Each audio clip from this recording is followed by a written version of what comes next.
우리 서로 인사하겠습니다. 사랑합니다. 축복합니다. 잘 오셨습니다. 한 가지 더요. 메리 크리스마스. 우리는 보통 일이 좀 풀려야 마음을 놓습니다. 문제가 줄어들어야 숨이 쉬어지고 큰 고비가 지나가야 비로소 안심을 합니다. 그래서 이렇게 말할 때가 많지요. 조금만 더 지나면 괜찮아지겠지. 상황이 나아지면 그때 감사해도 되겠지. 그러다 보면 우리는 자연스럽게 아침을 기다리는 사람이 됩니다. 해가 떠야 마음이 놓이고 일이 좀 풀려야 흥얼거리며 노래가 나올 것 같습니다. 밤이 길어질수록 우리는 조용해지고 기도에 또 찬양은 자꾸 미뤄집니다. 그런데 오늘 본문에 등장하는 마리아는 이런 순서에 따라 움직이질 않습니다. 아직 아무것도 달라지지 않았습니다. 로마의 지배는 그대로였고 마리아의 행편도 여전히 불안한 가운데 있었습니다. 그런데도 마리아는 노래합니다. 여기서 질문이 하나 생깁니다. 아무것도 나아지지 않았는데 그래도 하나님께 찬양할 수 있는 그 믿음이란 무엇일까? 이 질문은 비단 마리아만의 질문이 아닐 것입니다. 오늘을 살아가는 우리의 질문이기도 합니다. 기도는 계속되고 있지만은 변화가 보이지 않고 기다림이 길어질수록 어떻습니까? 마음이 지쳐갑니다. 그럴 때 우리는 그럽니다. 우리 마음속에서 그래도 우리는 노래할 수 있는가? 라고 하는 질문입니다. 자, 그러면은 아무것도 나아지지 않았는데 그래도 하나님께 찬양할 수 있는 그 믿음이란 무엇이냐? 자, 첫째, 자기 형편보다 하나님이 어떤 분이신지를 먼저 바라보는 믿음입니다. 그 말씀이 우리가 읽은 46절에서 50절 말씀입니다. 마리아의 노래를 천천히 들어보면 한 가지 분명한 특징이 있습니다. 이 노래에는 마리아 자신의 감정이나 마음 상태를 길게 풀어놓는 말이 거의 나오질 않아요. 그런데 우리는 이 노래를 들을 때에 자연스럽게 이런 생각이 먼저 떠오릅니다. 자, 마리아는 학자들이 대부분 다 같은 의견입니다. 우리 나이로 따지면 한 중학생 또래 된대요. 그럼 어린 소녀잖아요. 근데 어린 소녀인데 아니 이런 질문이 우리가 들 수밖에 없잖아요. 너무 무섭지 않을까?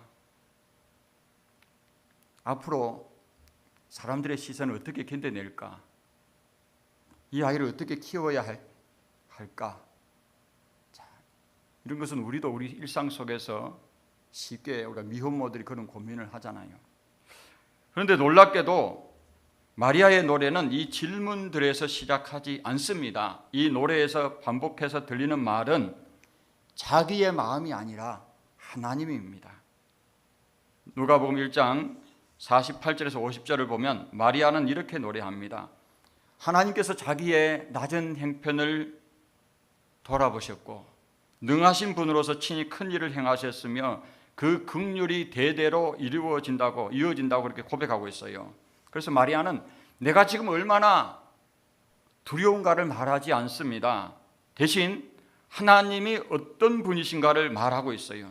그의 여종의 비천함을 돌아보셨다는 고백은 스스로를 낮추는 그런 말처럼 들립니다.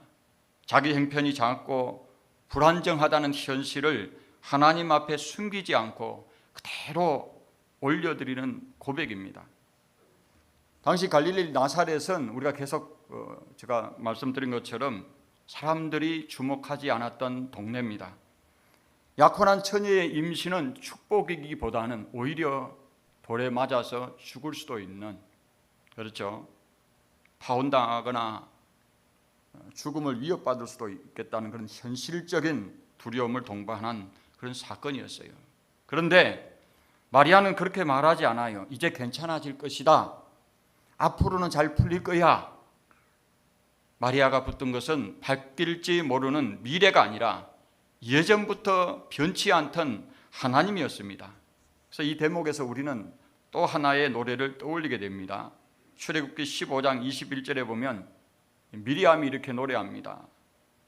홍해를 건넌 직후에 미리암이 불렀던 노래인데, 여호와를 찬송하라. 그는 높고 영화로우시며 말과 그 탄 자를 바다에 던지셨음이로다. 미리암의 노래는 상황이 완전 역전됐잖아요. 그렇죠? 추격해오던 애굽의 군대가 그냥 그 극랑하게 달리던 그 전차들이 결국은 홍해 바다에 완전히 그냥 빠뜨려지는, 그렇게 다 이게 죽었죠. 그런데 마리아의 노래는 어떻습니까? 아직 아무것도 정리되지 않은 상태에서 나온 노래예요. 그러나 두 노래에는 공통점이 있습니다. 뭐냐? 두 사람 모두 자기의 이야기를 하지 않고 능하신 하나님이 어떤 분이신지를 먼저 노래합니다. 형편은 달랐지만 하나님은 같았어요. 그래서 마리아는 아직 아무것도 달라지지 않았지만 노래할 수가 있었습니다. 사랑하는 성도 여러분, 안개가 짙은 새벽을 여러분 운전해 본 적이 있습니까? 여기 가마리도 제가 있어 보니까 안개가 심한 것 같아요. 그렇죠? 어떨 때는 앞이 잘 안 보일 때도 있더라고요. 자, 앞이 잘 보이지 않으면 길이 사라진 것처럼 느껴집니다. 하지만 길이 없어진 것이 아니라 단지 눈에 보이지 않을 뿐입니다. 마리아의 상황도 같았습니다. 앞날은 보이지 않지만 하나님이 어떤 분이신가는 분명히 보였어요. 그래서 마리아는 길이 보여서 노래한 것이 아니라 길을 만드신 하나님을 알고 있었기 때문에 노래할 수가 있었습니다. 하나님은 낮은 사람을 외면하지 않으시고 연약한 형편을 그냥 지나치지 않으시는 분입니다. 성경은 이렇게 말합니다. 시편 34편 18절 말씀입니다. 여호와께서는 상한 마음을 가까이 하시고 충심으로 통회하는 자를 구원하시는도다. 아멘. 그렇습니다. 마리아는 자기 형편보다 하나님이 어떤 분이신가를 먼저 바라본 것입니다. 사랑하는 성도 여러분, 우리가 계속해서 간절히 기도하고 있는데 아무 변화도 없는 것처럼 느껴질 때가 있어요. 마음이 점점 무뎌질 때도 있습니다. 그럴 때 우리는 이렇게 묻습니다. 자, 기도는 하는데 왜 이렇게 불안할까? 왜 아직도 마음이 편하지 않을까? 그런데 오늘 마리아의 노래는 우리의 시선을 다른 곳으로 옮겨 놓습니다. 내 마음만 들여다보지 말고 하나님이 어떤 분인가를 먼저 보라는 거예요. 상황은 달라지지 않은 것처럼 보일 수 있어요. 그러나 하나님은 변하지 않았습니다. 미리암이 찬송했던 그 하나님, 마리아가 붙들었던 그 하나님을 오늘도 여러분들이 믿음으로 이 대림절을 붙들고 보내시기를 주님의 이름으로 축복합니다. 둘째, 자기 형편보다 하나님을 먼저 바라보는 믿음은 세상의 기준이 바뀌고 있음을 보게 합니다. 그 말씀이 우리가 읽은 51절에서 53절 말씀입니다. 51절 53절에 이르면 마리아는 노래는 분명히 이제 달라지고 있어요. 자, 앞부분이 하나님이 어떤 분인가를 이제 고백했다면 이제는 그 하나님이 세상을 어떻게 다스리시는가를 노래하고 있어요. 마리아는 이렇게 노래합니다. 교만한 자는 흩어지고 권세 있는 자는 내려오고 부요한 자는 빈손으로 돌아간다. 자, 이 말은 개인의 마음을 위로하는 노래가 아닙니다. 내면의 평안함을 말하는 고백도 아니에요. 이것은 세상이 작동하는 기준이 바뀌고 있다는 선언이에요. 지금까지 세상은 어떻게 굴러갑니까? 높은 사람이 그렇죠, 유리합니다. 힘 있는 사람이 약한 사람보다 오래 버텨요. 가진 사람이 못 가진 사람보다 더 안전해 보입니다. 그런데 마리아는 말합니다. 하나님의 구원이 시작되면 이 기준이 더 이상 그대로 유지되지 않는다고 말하고 있습니다. 교만은 흩어지고 권력은 내려오며 부유함은 더 이상 마지막 보장이 되지 않습니다. 여러분, 이 언어는 마리아에게서 처음 나온 말이 아니에요. 마리아는 이미 저 예전의 구약 시대에서부터 불려왔던 이 찬양을 다시 부르고 있는 것입니다. 그 노래의 뿌리는 오래전에 한나가 불렀던 이 기도인데, 이것이 문학적으로는 시로 되어 있어요. 찬양시로 되어 있습니다. 자, 사무엘상 2장에서 한나는 2장 5절에서 7절에 개인적인 응답을 넘어서 하나님이 세상을 어떻게 뒤집으시는지를 노래하며 기도하고 있습니다. 풍족하던 자들은 양식을 위하여 품을 팔고 줄이던 자들은 다시 줄이지 아니하도다. 전에 잉태하지 못하던 자는 7을 낳았고, 여기에 전에 잉태하지 못했던 자가 누굽니까? 바로 한나예요. 한나. 그렇죠. 풍족하던 자는 분이 나지요.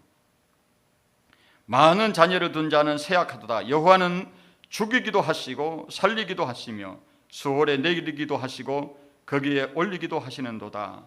여호와는 가난하게도 하시고 부하게도 하시며 낮추기도 하시고 높이기도 하시는도다. 아멘. 자, 한나의 찬양시는 하나님의 구원이 기존의 기준을 흔드는 방식으로 임한다는 그 고백입니다. 마리아는 이 기도 찬양을 자기 삶 위에서 다시 부르고 있습니다. 중요한 것은 방식이에요. 이 노래에는 폭력도 혁명도 선동도 없어요. 우리가 오늘 기도하면서 우리 안수 집사님이 그렇죠. 우리 기독교인들이 정치적인 집회에 가담하지 않게 해달라고 기도했는데, 그렇죠. 우리 하나님의 구원의 방식에 보면 폭력도 혁명도 선동도 없어요. 하나님은 구원은 언제나 이렇게 조용히 시작하는 것을 보게 됩니다. 그러나 그 조용한 시작은 세상의 중심을 서서히 옮겨 놓아요. 겉으로 보면 유대 임금은 여전히 헤롯 대왕이었고 질서도 그대로인 것처럼 보입니다. 그러나 이미 기준은 움직이고 있어요. 무엇이 높고 무엇이 안전한지를 판단하던 잣대가 흔들리기 시작한 것입니다. 예수님은 훗날 하나님의 나라를 이렇게 설명하시죠. 누가복음 17장 20절에서 21절 말씀입니다. 하나님의 나라는 볼 수 있게 임하는 것이 아니요, 혹 여기 있다 저기 있다도 못할 것이요, 하나님 나라는 너희 안에 있다 그랬어요. 마리아는 바로 이 사실을 가장 먼저 노래하고 있어요. 사랑하는 성도 여러분, 저울을 한번 떠올려 보세요. 양쪽에 이렇게 저울이 있잖아요. 저울이 있는데 처음에는 한쪽이 훨씬 무거워졌어요. 그렇죠? 그런데 무거워졌는데 중심은 그 무거워진 쪽으로 움직이겠죠. 그런데 여기에 아주 작은 저울추를 하나, 또 다른 저울 무게를 하나 올려놓아 보세요. 저울에다가. 그러면 중심이 어떻게 되겠어요? 이동을 합니다. 서서히 이동해요. 당장은 큰 차이가 없어 보여도 균형은 이미 깨진 거예요. 마리아의 노래가 바로 그렇습니다.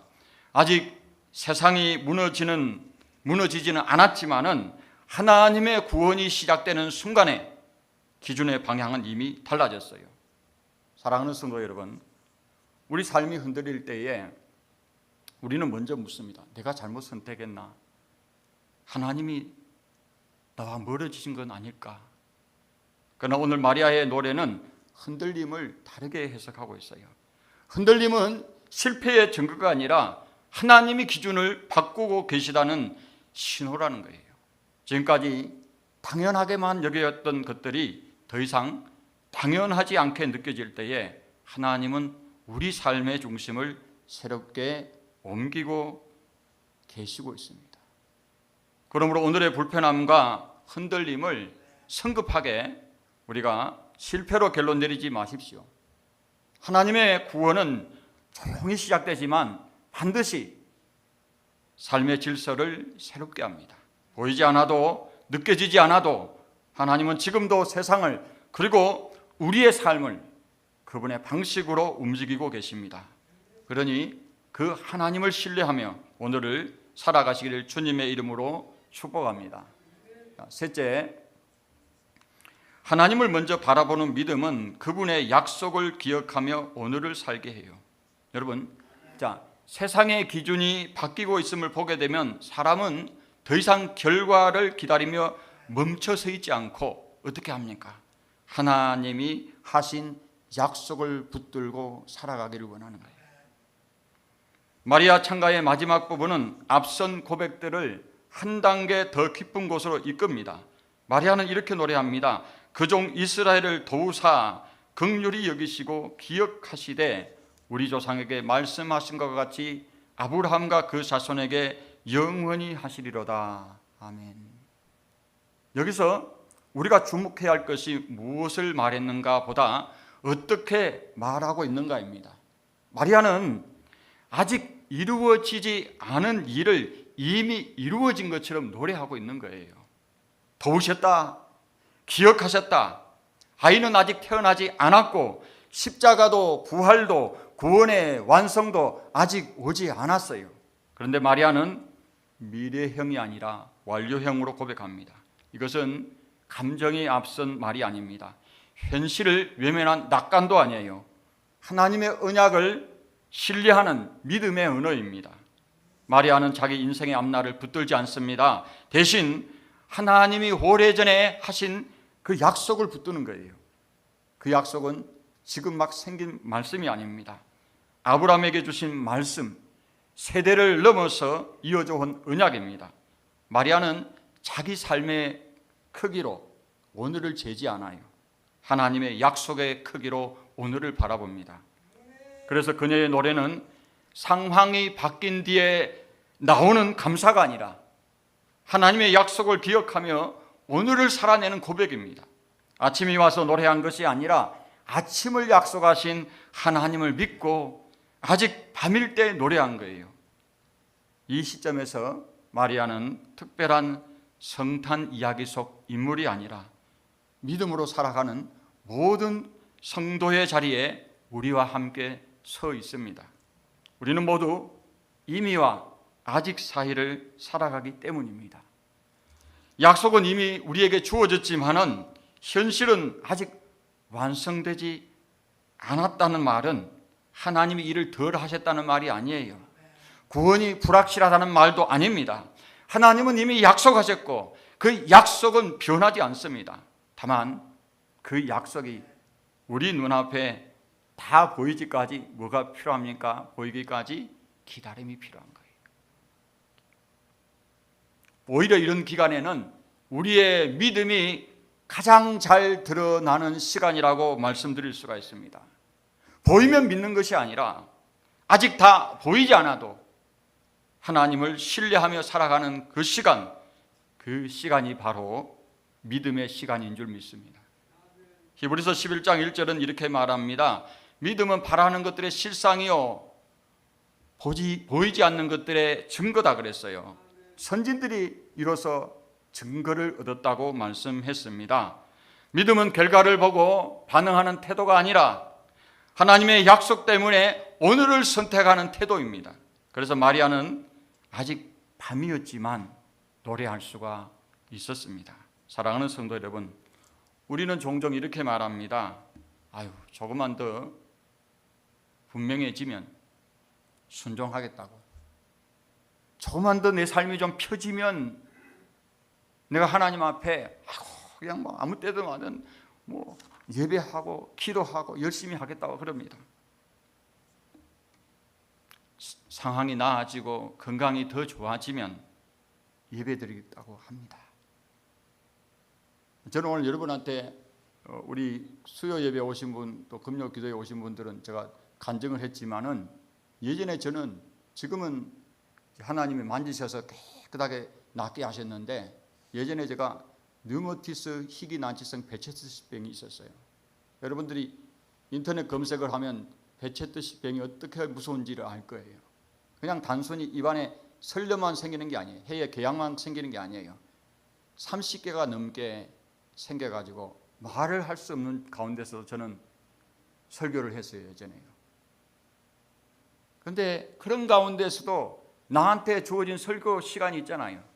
근데 그 시간을 내가 아파서 그때 저는 이 이빨을 갖다가 이제 그때 치료를 받고 있었는데 너무 심해가지고 이빨을 다 뺀 상태에 있었어요. 그래가지고 이제 순리를 넣기 전에 입이 그냥 궤양이 굉장히 심했는데 목사님이, 제가 협력하는 목사님이 설교를 하라는 거예요. 그럼 어떻게 해요? 아이고, 내가 입안이 지금 30개가 넘는 가운데 내가 이런 아픈데 설교를 못 하겠습니다 할 수 있겠잖아요. 얼마든지 할 수 있어요. 그런데 저는 그랬어요. 하나님이 제게 주어진 이 시간은 이건 다른 누구에게도 빼앗길 수 없는 시간이고 하나님이 나에게 주신 귀한 설교의 시간이기 때문에 발음이 이상하게 들려도 사람들에게 은혜가 되었어요. 여러분, 상황이 나아지면 뭘 하겠다고요? 아니에요.